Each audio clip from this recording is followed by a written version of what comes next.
Good morning, ladies and gentlemen. It's a true pleasure to be here and to have you all here. The research I'm going to present is joint work with many colleagues here at Zeug and beyond Zeug, IUB, but also with many national and international collaborators. Models of science, technology, and innovation become possible because there now exist rigorous scientific algorithms and methods. There exists big data, publication, patent, grant, clinical trials, social media, news, job market data. And we also have the compute power and scalable algorithms to actually analyze science itself, to analyze the structure and dynamics of science. And what we get to hear more and more is that people do not only want to see those maps you just saw, but they really want to understand what their interventions might have as a likely impact. So they want to run the future before they write the check, basically. And so many different sciences actually have been using their own self-developed models to study and model science itself. And these models help to make assumptions explicit.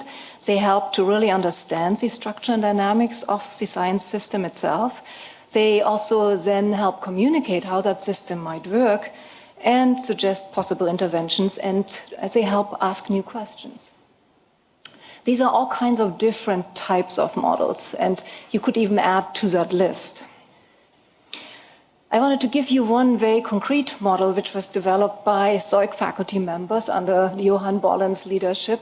And this is a model which tries to envision a new way of funding science. So on the left-hand side, you see how science is currently funded by NSF, NIH.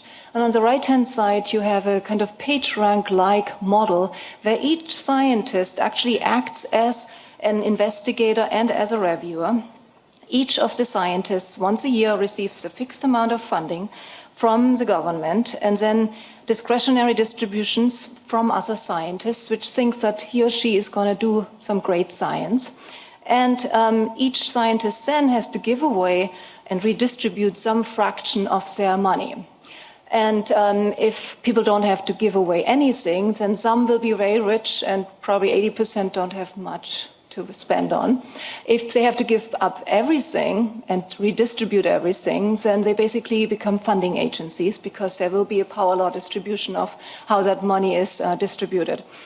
So what you can then do is you take data from NSF, for instance, and how they distribute that money right now, and you run a model, a computational agent-based model, and you compare it with the real data. And in order to do this, we had to guesstimate how they would actually distribute that money. So we actually ultimately, and I don't have time here, unfortunately, used citation counts as a proxy of how scientists might give away money to other researchers. And this is really only a proxy. We do not propose that this is done in the real world. But if you do this, you get actually a funding distribution that's very similar to what you see in the current data, but at a much lower cost. So you can do these on the napkin calculations, and I hope these slides are all shared and you will come back to this. And with the current funding rates, you actually get, and the fact that there's also indirect costs involved, you actually oftentimes come back with a minus in funding if you engage in writing proposals. And I think this at least gives you to think about this kind of new model. And you could implement it in parallel. You don't have to totally replace the existing model. So obviously there are challenges to be overcome when implementing these kind of models. And one major challenge is the gap between model development and usage. So in May, we had a conference at the National Academies that brought together more than 100 government, academic, and industry leaders to discuss these challenges and opportunities. And the report is now available online and should be interesting not only to funders, but also to chairs and vice presidents for research and others which have to make these kind of decisions.